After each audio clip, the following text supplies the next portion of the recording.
Are you a woman in the corporate world, striving to break barriers, challenge unconscious bias, and lead the way for women in leadership roles globally? If so, this is the podcast for you. Introducing Leading Ladies Who Lunch. The lunch hour is usually the time when colleagues get together for real, honest conversations about work, life, and everything in between. In each episode of Leading Ladies Who Lunch, we'll delve into insightful discussions and share actionable strategies to help you navigate corporate life. Co-hosted by me, Cece George, a leadership development architect and inspirational speaker. I'm thrilled to share my experience and expertise on leadership, mentorship, and organizational intelligence to help you own your career. And me, Rachel Lowndes, CEO and founder, imposter syndrome expert, and mindset coach at Rachel Lowndes Coaching and Consulting. Passionate about helping women conquer imposter syndrome and unleash their inner confidence to get the recognition and promotions they deserve. Jam-packed with insightful conversations, expert advice, and inspiring stories from a diverse group, we'll explore how to overcome obstacles, shatter those glass ceilings, and build unshakable mindsets to unlock your true potential. So whether you're sipping a coffee or enjoying a meal at your desk, tune in for a no-host bar lunchtime chat. Episodes will be dropped every 2 weeks. You can find us on Apple Podcasts, Spotify, or wherever you get your podcasts. And don't forget to hit that subscribe button. Leading Ladies Who Lunch, empowering women, one conversation at a time.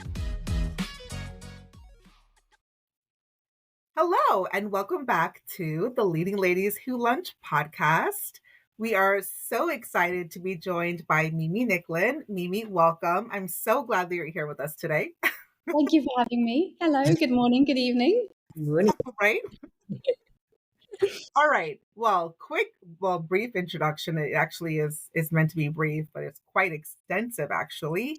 With the goal of reconnecting 1 million people in empathy everywhere, Mimi Nicklin is an internationally best-selling author and the multi-award-winning founder of the world's widest-reaching empathy training and engagement platform. Ranked as the #1 workplace well-being leader in Malaysia on LinkedIn by Favicon, Mimi is a top 5 rated podcast host for her show, Mimi UU. She is omnipresent in the media, including recently appearing live on the BBC to 85 million people. Having recently appeared on stage with Bill Gates, she is an experienced executive coach and the globe's leading thought leader advocating for the movement to create more empathy in the world. She's also trained over 18,500 plus professionals from Fortune 500 organizations globally in listening-led leadership and was recently awarded Malaysian Female Leader 2024 and Top 45 Sri Lankan Leader 2024. Oh my gosh, this is amazing. Mimi specializes in listening-led, empathetic leadership, multi-generational engagement, psychological safety, and inclusion and well-being. She is as charismatic as she is passionate, and she is set on reconnecting our world one organization at a time. Mimi, that was a mouthful. I need to catch your breath. I didn't expect you to read it all. We could edit half of it out. Why would we do that when you're so amazing? Yeah. I know. Our listeners have to know how amazing you are. Oh, thank you. Welcome. Yeah. Thanks for being here, Mimi. It's really nice to meet you, and you really are quite incredible. So I'm looking forward to this conversation. Even when I hear it, maybe it's a really female thing, but I'm like, did I do that? Yeah. Not me. Did I do those things, Who are you talking about? Yeah. Wait, I'm sure the bio said Mimi right now. I'm kidding. Yeah, exactly. Maybe just some other person that turned up for breakfast today. Well, I am personally very excited for this conversation because I have actually been thinking a lot the last few years about empathy and leadership. And at the time that this had crossed my mind, I wasn't really finding anyone who had specialized in this area. So why don't we just kick off the conversation right there? We can have our listeners get to know you a little bit more, actually. You have been a strong advocate for empathy and leadership, and it's a topic that I can say all of us are very passionate about. But I'm curious if there was a pivotal moment in your career where you realized the importance of empathy in the workplace. Yes and no. Yes, there was a pivotal moment. It wasn't really necessarily in my career. You know, Cece, people are always asking me, how did you find your purpose? And I Right. always tell them I didn't. It found me. You know, it wasn't like I was looking for this thing. Um, but the short version of that story was that in 2018, I moved to Dubai to take over a regional CEO role of an advertising agency, which is where I spent most of my career in advertising. Oh, me And too. yes, there Yeah. you go. Oh, you've got a whole different conversation we can have. Yeah. So I got there to the Middle East. I had never lived in the Middle East before. I was a single mum at the time. I had a baby, and this business that I took over was actually basically bankrupt, but they didn't tell me that. So Oh, that was a nice surprise. And guys, we're broke. and the reality is that I had come from really corporate roles, with, you know, many people in finance and procurement, and just surrounded by leaders and support and departments, basically. And when I got to this role, I was suddenly thrown into kind of a small business. Right, we were about 40 people. And I was supposed to turn this business around, but the reality was I'd never run a small business. You know, I had never been responsible from everything from like P&L to everything else. Right. Um, so safe to say I was pretty overwhelmed. I didn't really know what I was doing. So I went to see a business coach just for some advice to say, you know, what is going on over here? And, you know, Dubai 2018, it was a very, very different place Yeah, yeah. from Dubai 2025, right? It's just changed insurmountably in that time. But when I met with this coach, we had a coffee and she was asking me about my leadership style, and I was talking about intuition. And she Mm. stopped and she asked me a question, which in the end was that moment you were asking about, Cece, because in the end it changed my life. She said, Mimi, is it intuition you're using or is it empathy? And at the time, I was like, no, it's not empathy. Right? What's empathy got to do with anything, you know? Now it feels such a strange thing to think. But I left that meeting and I discovered something called the empathy deficit, which is the lack of Oh, connectivity in the world, the lack of understanding in our world, which shows that our empathy levels have declined by 48% in 3 decades. Mm. And safe to say that the short end to that story is that I just could not believe that nobody was talking about this. I felt like I had discovered like a mountain of problems. And like you said, Cece, no one was talking about it. So I thought, oh, well, maybe I will. And then I did. Amazing. wow, that's amazing. And I'm so glad that you did because you were right. At the time that I started to look into this, it might have actually been around 2018, 2019. It was definitely before the pandemic because after pandemic this became more the forefront. But at Yeah. the time that I was thinking about it, I wasn't finding anyone who was having this conversation. And in Mm. fact, people were shying away from conversations like that. So glad Yeah. you took that brave step.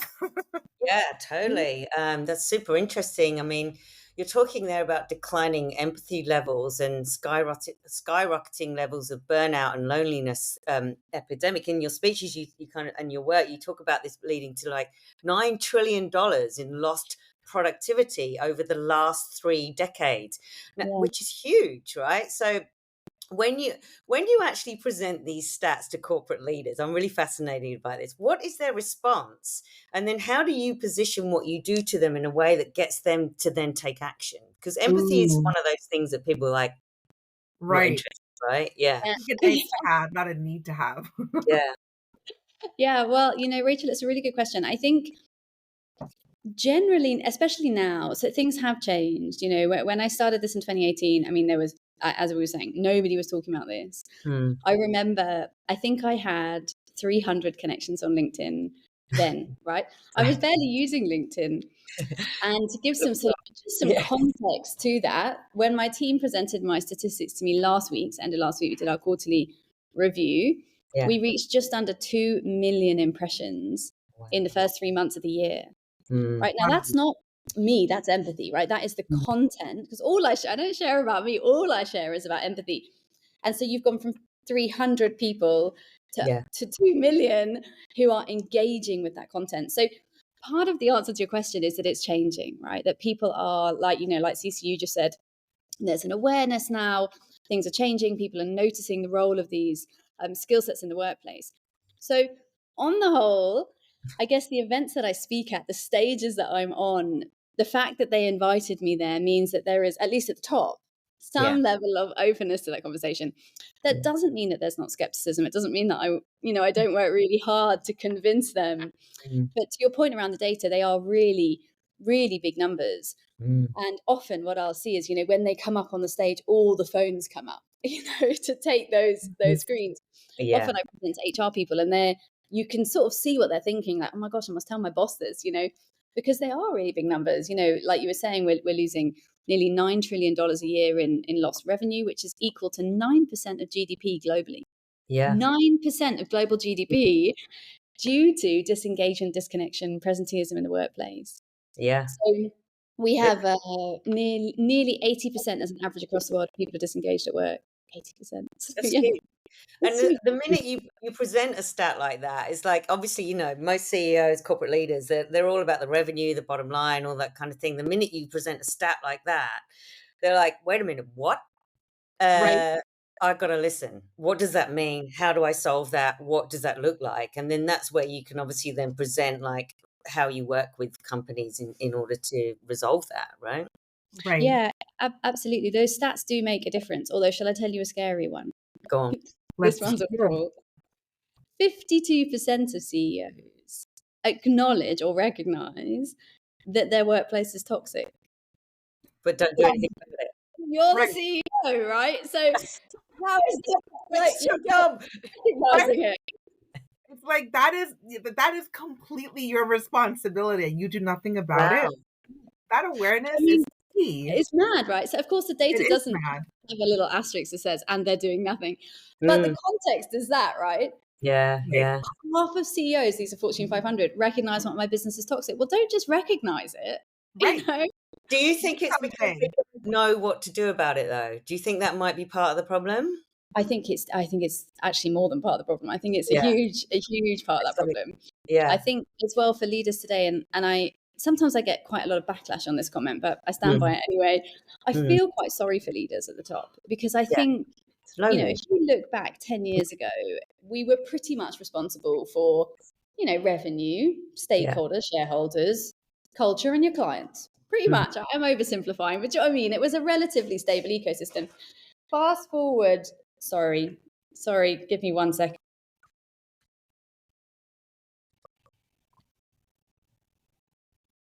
I'm so sorry to edit that out. My puppy is literally pulling apart my sofa. No worries. I'm so sorry that's never happened, but he has literally ripped open I suddenly heard a noise. Okay, sorry, editing team. Back to it. Here we go. Yes, I do think, Rachel, that is not just part of the problem. I think it's actually a huge amount of the problem. And sometimes I get a lot of backlash for this, but I stand by it anyway, because I feel very sorry for leaders. I think if we look back just a few years ago, they had 4 sort of areas to look after, right? Their stakeholders and their shareholders, obviously their revenue, their culture and their customers. And whilst I'm oversimplifying that a little bit, it was really quite straightforward. But you look at what they're supposed to be responsible for today when it comes to inclusion and women's rights and menopause and menstruation and maternity and paternity and inclusion and diversity, which I know CC is a bit controversial in the US right now. But the reality is these are all specialisms, and that's before you get to well-being. Yeah. But that's the same leader that just a few years ago probably had never heard of those terms.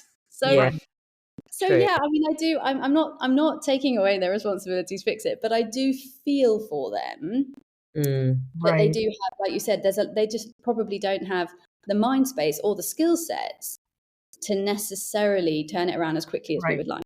And I think the reason why, empathy is one of those things that falls under the quote unquote soft skills. And the reason why these soft skills are not controversial, but just maybe people shy away from them is because they're so hard to measure.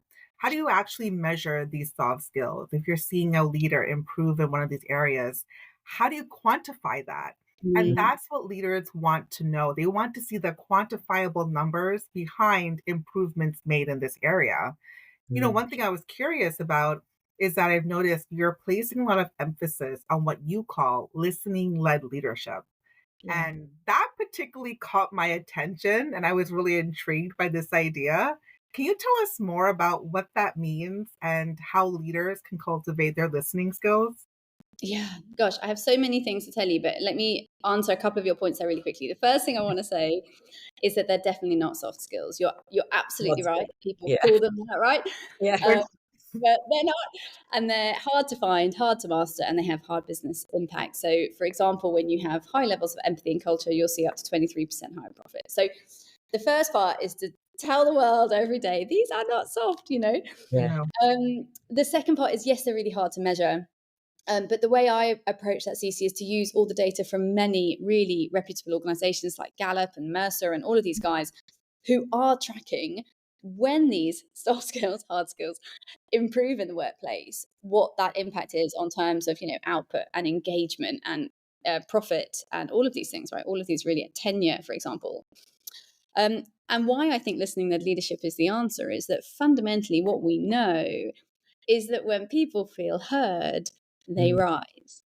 yeah. So, put really simply, when we listen to people, they do better in all areas of life and work. So, Mhm. listening and leadership is fundamentally a leadership approach that says, in order to lead, you need to first listen. And I often ask my audiences, Mm, think of a leader anywhere in life, university, work, community, the church, it doesn't matter, right? Any leader that you follow or respect or like. Why? Ask yourself why. And 99.9% of the time, the answer will come back to some form of because they listened to me, they respected me, they were interested in me, they heard my opinion. Mhm. So there are many definitions of leadership, but for me, it's super simple, right? To lead, somebody must be following. Because if they're not coming, you're just walking, right? You're not leading anything. Um, love that. what I believe is that fundamentally all leadership is based in listening, and I use a huge amount of data to convince, to share with my Mm, audiences as to why that is. And the last thing I'll say is that honestly, when I do these keynotes and workshops, in everyone at some point, either in the Q&A or afterwards, someone will come to me and say, Mimi, I just realized I haven't listened to anyone for my whole life. And I'm oh, like, yeah, you're not the first. Wow. wow. And you just help them to become a better leader. It Oh, sounds so simple, doesn't it? Like people do just want to be heard. Like it is a very Right. simple concept. And when we are heard, we do, we respond in a way that's Mhm. positive because now we feel like we connect, that we belong, that we're part of something because somebody cares about us enough to listen to us. It's Right. really that simple, isn't it? Yeah. Wow, I love that. And I love that like if you if no one's following, you're just walking. Walking alone. Have fun So good. on walking alone. exactly right. But I mean, I think we make it so complicated. I think I wrote this on LinkedIn last week, but we make leadership so complicated. There's so many definitions and facets, and like we said earlier, there's so much for these leaders to try and work out. Well, what am I supposed to do? Yeah. But in the end, if they're not coming with you, you're not leading them anyway. Yeah. So surely that is the core to this, right? Right. Just leverage the skills that bring people with you. Yeah. And then the rest should be, I don't know, at least a bit easier. Yeah, very important points. I love that. I love the way you've kind of simplified it in that Mhm. way. One of the things that obviously leaders are having to deal with right now is the back to work, back to office initiatives, right? Which has been met with a lot of resistance lately because, I think you said in one of your pieces of communication that, we're a social species. We're meant to collect and collaborate and work better. We work better together. So the COVID years really created this remote working beast. But like, how do leaders, individuals, corporates navigate the balance when it comes to the companies calling their workers back to the office? What do you suggest as a way forward? Mhm. Well, surprise, surprise, but I think listening is probably the path in Yes. that, right? They need to have conversations with these people because I think so much of this is a one way narrative and it's creating obviously chaos and pushback and all these things. So I have my own opinions as to whether people should or shouldn't be in the office, depending on roles, depending on levels, all kinds of things. I think it's very multifaceted. But Yeah. Mhm. to answer your question, I was speaking to someone last week and he said, listen, in my company, we have to be in the office. That's our decision, right? That as a leadership team in the business we're in, the category in, we decided long ago, we want our people here. We Right. understand that is not right for many people. They don't want to be here, but we Mm. tell them that in the interview, right? So we say to them, please know there's many things we offer and there's many forms of flexibility and human-centered policy and all those things, but we believe that we should be on the office and we really want you here. Right. So that's who we are, right? So Yeah. I think that part of it's around communication and part of it's just around listening to why people might not want to be in the office, right? Mm. So I think that there's this narrative around like, oh, people are lazy or they can't be bothered to commute. But in the end, most people, not all, that want to work from home, it's because they have, a caregiver role or something. There is something that has changed the way that they're able to commute or to move, through life. Yeah. So I think it does come down to understanding. Some people will do their best work in that environment, but if that organization has a culture that, requires you to be there, I Mm. understand that Mm. too. So I think that most things in life, it's a dialogue, right? We just like the media Yeah. to create havoc out of all these conversations. Whereas actually, if they just had the conversations, some people would go back and some people wouldn't, and it would be fine. I Right. think what you've said there is really fascinating about like some companies are really struggling to navigate this because there's that whole like we want to support our people, but also like fundamentally what you said quite interesting there was that if you are a company that really does value having people in the office, then you have to be very, very clear about that. Right. Um, and that's the communication part. It's like, if you want to work here, we would love to have you here, but this is how we work. And if that doesn't fit you, then maybe we're not the right company for you. And Right. actually being like honest about it rather than like dancing around the situation and pretending that we do allow for flexibility when we really don't, So Right. yeah. And with the understanding that, things happen and there may be nuances to that, like being a caregiver or what have you. I think going back to what you said, having that dialogue is what's going to be really important. And, Mm. It's the empathy same shows for up in those everything, cases. It right? is. Whether it's going back to work or it's like getting a divorce, right? Where whatever spectrum of communication you are on, being able to listen to each other, being able to understand each other Yeah. is like the turning point for everything. Yeah. And like I Mhm. said earlier, I think we make it really complicated. And then as we stop communicating, of course, as empathy goes down, conflict rises, right? Segregation, isolation Mm. rises. When empathy is low, all of the isms, racism, ageism, sexism, nationalism, whatever they are, go Yeah. up. Mm-hmm. So even in these conversations, it can very quickly become, oh, well, they're saying that because they're old. Well, actually, Right. they're like 46. They're not that old, right? Yeah. Yeah. Um, but as soon as the communication fails, as soon as two sides are not listening, or two or more sides are not listening to each other, it creates that space for havoc, for segregation, for isolation, for conflict in all areas of life. Like I said, it Yeah. doesn't matter if it's marriage or parenting, or being in the workplace. So yeah, basically, we just need to listen more, and then then the media would have nothing to hide. Yeah. You Very know, true. it's interesting what you're saying about when empathy goes down, all the isms start to really surface and Mm. explode. And I know that just from your bio and everything you've done, you've worked with so many different organizations and people from various cultures around the world. I'm curious, how have you noticed if cultural differences affect how leaders incorporate empathy into their practice? And how can they work to navigate such differences? What have Mm. you noticed? Look, I think the simplest way to sort of, I don't know, separate the world is into very high context and low context societies. So high context societies tend to be across Asia, Africa, Middle East. Low context tends to be US, Europe, Canada, Australia, Yeah. the more, I guess, like Western parts of the world. Mm, And in, again, like massive stereotypes here, right? But for the sake of a podcast, if you separate the world into those two, which used to be called developing and developed nations, right? Like just very roughly, you will see that really big contextual difference. And let me tell you a sort of a story for that, right? So you might be working in, I don't know, in Africa, for example, and within the organization, you have a boss and that's your boss, and you report into them, and there's very clear, structure there. But when you go home at the weekend in your town, your father is the king of the town. So actually you are not the boss, but you are far more senior to him in the real world. Now that creates huge complexity, right? Because Monday to Friday, I'm supposed to report to you, but then, outside of that little context, your dad is the king, right? Yeah. So this is super complex. That's why they call it high context, right? There's a lot around that. There's a lot of the way you speak, the way you can manage a room, right?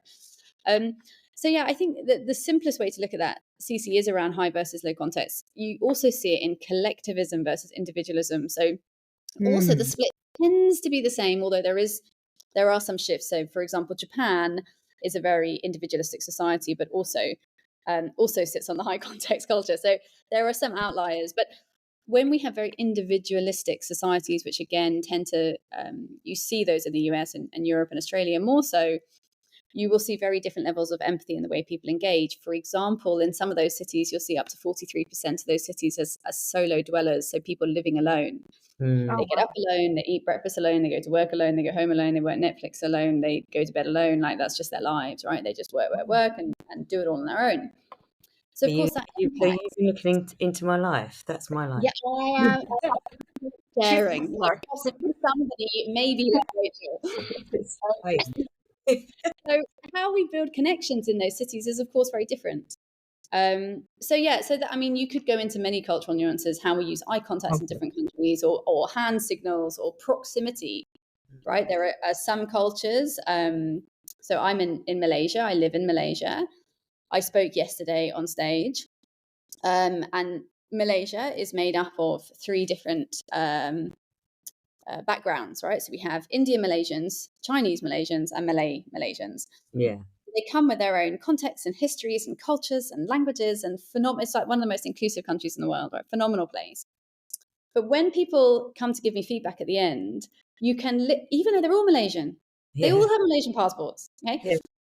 How they say thank you to me or greet me or respond to me is different based on those cultural norms, even within one country, right? So that empathy will come across differently. So, for example, the Indian women, I get massive stereotypes, but this is just what happened yesterday.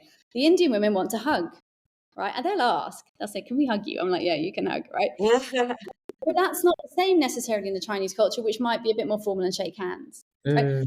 So how you show connection is also very different, just based on your upbringing, what your parents did, what your culture does. And that can be within one country, let alone in between countries. So it's a pretty dynamic landscape. Cultural nuance everywhere. That's fascinating, though. I mean, just the wealth of knowledge just from your response there to understand the high context, low context, the kind of cultural norms that, exist within those societies. It's so interesting to see how empathy shows up. And not that it's necessarily bad culture to culture, but just how it's different and how we can appreciate those differences. Yeah, absolutely. What I would say, which I think is super important, is that underneath it all, we're all exactly the same. Yeah. Right. So, yes, there are differences. Of course there are. And to show respect, you have to do things differently. So you'll see pictures of me on my Instagram and I'm in the Gulf and I will be fully covered, no hair, no skin, nothing, fully covered, right? I don't have to do that, right? There is no rule to say when a Westerner, a non-Muslim, goes to the Gulf, she must cover her hair. No. I do it for them because I want to be with them, right? It's not a rule, it's a choice. So whilst you might do things differently to fit in, underneath all of that, everybody's exactly the same, right? Beautiful. We all want to be loved. We all want to fit in. We all want not to be alone. We all want to be understood and heard and cared for and to laugh and to have joy and to grow and to succeed. That's humanity for you. So I also just wanted to say that, Cece, because you can get so caught up in all the differences that it can make us feel really different. But even though countries will tell me, like, aren't we so unique here? And I'm like, yeah, you totally are. But I'm also thinking, and they are, but I'm also thinking, not as much as you think. Right? Because that experience, often it's women that say that to me, and it's often in the context of her home life. And so, for example, Indians and Sri Lankans, they feel, and they are, very culturally different. But when they tell me that, often the context of the thing that they're telling me and the story they're telling me is actually exactly the same in the nation that they're talking about. Right. So I say that, there's so much up here that makes us unique, and that is phenomenal. But there is so much down here that just makes us human and makes us all the same. That's It's true. beautiful. We all put our knickers on the same way, don't we? We all put our legs. As an Indian American, I fully appreciate So that. write it down. Yeah. No, I love that. I don't even know the word knickers. Do you know I the don't word know. knickers in the US? What did I We say? just call it panties. Hands. Panties, there we go. So Spell weird. 20 I find that weird. Knickers is so funny. It's so cute here you say knickers. Knickers. Yeah. Such a British word. It really is. All right. Switching gears, because I love to do that. I just did notice on your information that you have a keynote on the power of AI starts with empathy. Now, I'm really fascinated about your take on this. As you know, AI is everywhere now. So, how does AI and empathy work together, and how can people use AI in a more empathetic way in their work? Great question. Yeah, it is a great question. Thank you. I think first of all, acknowledgement. Yes, it's everywhere, right? You literally cannot get through a meeting without people talking about AI. So I kind of hope we get a bit bored of it, because I'm already a bit bored of it, to be honest. Like, I think it's a great tool. I think it holds phenomenal power for our future. But I also think we need to acknowledge the fact that it's humans that are training it. So we should probably focus on the human skills as well, right? The AI can only become as intuitive, empathetic, kind, whatever you want it to be, as the people that are teaching it to be so, because it's a machine, right? So that would be the first thing I'd say. I think, and I do see a slight shift in that narrative, which is why I'm asked to do keynotes on it. To say, yes, we need AI, and I use it every day. Like, Canva is literally my best friend, right?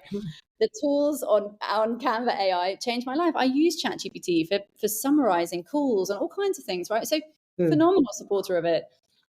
I guess the question is, Rachel, can AI empathize? And most people say no, but I say yes. I think it definitely can. And I think Yes. I think that it should. No, but I think that it's really good. And I think we're very scared, especially anybody that's over the age of 40. We're very, very scared of AI because we think it's going to steal us. But the reality is, as I said at the very beginning, we have lost 48% of our empathy in the last 3 decades. It is hugely detrimental to our lives, to our work, to our children. The second biggest killer of our youth is no longer vehicle accidents, it's suicide, right? Our children are literally choosing not to stay on the planet with us because they don't think they have a place, they don't belong, we don't understand them, we don't get them, right? So, not that I'm saying that AI can turn around some of these huge social chasms in our lives, but if AI can play a role in reaching some of the people in the world that need to be heard, where the humans around them are doing a poor job, because most of us are, then please, AI, step in and do that. Yeah. So if you think about one of those AI bots on like an airline website, and you're like complaining because your flight was late and you want a refund or whatever. Yeah. Very quickly, people are like, no, I can't believe you said that. I do deserve a refund. It was over 4 hours late. And you're like, that's a bot, right? It's literally giving you programmed answers, right? So what you see within 3 minutes, the research shows, people forget that it's a bot and they talk to it like a human. Yeah. That's why people get so upset with bots, right? That clearly just keep writing back, Cece, I'm sorry. Could you rephrase that for me, right? And you're like, no. So, AI can empathize. And I think if you imagine, for example, a young woman in a rural community in anywhere, Latin America, Africa, right? Let's say Kenya. And we have this smart, amazing 20-something woman, and she wants to be a doctor. But her parents were farmers. So her parents know nothing about formal education or going to university. Her whole context has been her town that she's grown up in. She doesn't know anyone that became a doctor, but she feels that's her calling. But she has no one to talk to, because who's she going to ask about that? Now, if she can come online, yes, it's a bot, but say, could you help me understand career paths for young Kenyan females and how they became doctors, Yeah. well, that might change her life. Yeah. So why would we not want it to do that? Mm-hmm. And why are we so scared about it fulfilling the skills that we can't be bothered to use? Because fundamentally, that's why people don't use empathy. They don't have time, they don't have awareness, they don't care. Yeah, right. Right? Yeah. So if people are failing, then please let the machine succeed. Yeah. Because our people need it. Right? Yeah. This young lady in Kenya has never heard the word coach. She's never going to meet a coach. She's probably never going to even come across the concept of coaching. But she could access, which is fundamentally coaching, through an AI bot and grow and understand that actually there's a grant in 2 cities away that nobody ever told her. And actually she can get a bus for a few hours and change her life. Wow. So that's what I believe, Rachel. I think there's huge potential, but of course we have to be careful how we roll it out. Yeah, Right. well, when you put it like that, yeah, great. I mean, I think as you know, Cece and I, a couple of women in our 40s, we might have a kind of closed off kind of perspective on AI because you know, like obviously the younger generation are growing up with AI, and they are becoming. You know, I spoke to a girlfriend of mine in London the other day, and she said, "Oh yeah, I've got like." Scarlett, she's got a daughter, Scarlett. She said one of the guys she goes to school with, he's 16. He's earning $50,000 a month because he's doing AI marketing for a company in the US. And I said, "What?" And then someone else is like, they've done AI animations, and they're like one of the most sought after animators in Europe, and they're 15. So we are well behind in our generation. Right. But obviously AI is very important for the younger generation. And when you put it like that, Mimi, like somebody being able to find out the information so that that could change their lives, and that's a different thing, isn't it? I think how we use it. I mean, one of the areas that I guess am confronted with it daily on a far less profound level is on LinkedIn. Yeah. So the amount of commenting and captioning that people are obviously writing on AI. And every day nearly somebody is talking about it on there, whether they like it, hate it, or otherwise. Yeah. And we have or I say I have, but I have a girl that helps me manage my page. So we have like a group of people who are extremely loyal to me. I'm sure they're absolutely lovely, right? They're always there, right? Nearly every day. And they follow and they share and they encourage me, all these things. But this group, I know they are not writing those captions, right? I can tell because this is my job. So I know that AI wrote them. Someone asked me in my wider team, doesn't it irritate you that you are replying? Because I reply to every comment personally. So you are taking your time at like 11 at night every night to reply to someone who wrote to you with AI. Yeah. And I said to her, well, no, because they still made the effort to write it. So they still had to read my post, I don't know, copy and paste it, put it into ChatGPT, ask ChatGPT to answer me these, and then copy and paste it back to me. So they still are engaging. Maybe they don't speak great English. Maybe they're very low in confidence. I don't know the reason they're doing it, but they're still doing it. So I also think there's like a murky balance as to where those lines are, because I understand why people get really upset. It is quite annoying. You know, it is quite annoying when people just copy and paste these like, yeah, they're weird. They're kind of weird. I get a few of them, and I'm thinking that's AI. That's so. All you've done is summarize my piece of content and put it into a comment. The sentence that starts with the word "let's" or "this reminds me of." Yeah, those are like the two giveaways. You know it's Jack. Yeah, there's a lot of calling out of AI on LinkedIn at the moment, but it's getting a little bit boring. So hopefully we'll move on soon. Conversation. Yeah. Well, gosh, I mean, this has been an amazing conversation. I feel like we could have chatted with you for hours on end. It's been extremely enlightening. You know, I'm wondering for our listeners who are taking away so many valuable pieces of information, what is the best way that someone can connect with you? What would you recommend? Well, they can find me. My favorite platforms are LinkedIn and Instagram. So that's where I'm the most active. I share different content on both of them, and I don't, share my cappuccino. I try to share tools that people can really use to embrace the conversation we've just had, right? So whether you're a parent or you're in a relationship, or lots of my work is in leadership. the how-tos and content and ebooks and just stuff that helps change the world. So they can find me at Mimi Nicklin, which is my name on the screen, or they can go via my website, which is empathyeverywhere.co. Love Great. it. Amazing. Love it. Thank you so much, Mimi. It's been really great to chat with you today. Yes, thank you for having me and making me laugh and talking about knickers before I've even had my coffee. This podcast history. Thank you, ladies. Wonderful. Thank you. Thank you for listening to this episode of the Leading Ladies Who Lunch podcast. If we can leave you with a thought, what did you hear from our guest Mimi about empathy in the workplace and leadership that you are going to take forward? If you like this episode, we would be so grateful if you can share it with your friends and tag us on social media at Leading Ladies Who Lunch. Your reviews of this podcast mean so much to us. We'd love it if you can rate it and subscribe to the show. Remember, you can find us and subscribe to the podcast on Apple Podcasts, Spotify, and other podcast platforms. Subscribe to stay up to date with the latest episodes and follow us on Instagram at Leading Ladies Who Lunch. Stay tuned for another great episode in 2 weeks. Until then, stay sassy. Thank you for joining us on the empowering journey at the Leading Ladies Who Lunch podcast. We hope you've enjoyed our insightful discussions, actionable strategies, and inspiring stories that we break down during each episode. If you haven't already, make sure you subscribe to Leading Ladies Who Lunch on Apple Podcasts, Spotify, or your favorite podcast platform so you never miss an episode. And remember, the conversations you've heard on this podcast are just the beginning of your journey. Let your voice be heard, inspire change, and continue breaking barriers as you lead with authenticity, resilience, and unwavering determination. Until next time, keep embracing your leadership potential, challenging the norms, and shaping a better world for women in the workplace. Leading Ladies Who Lunch, empowering women, changing lives.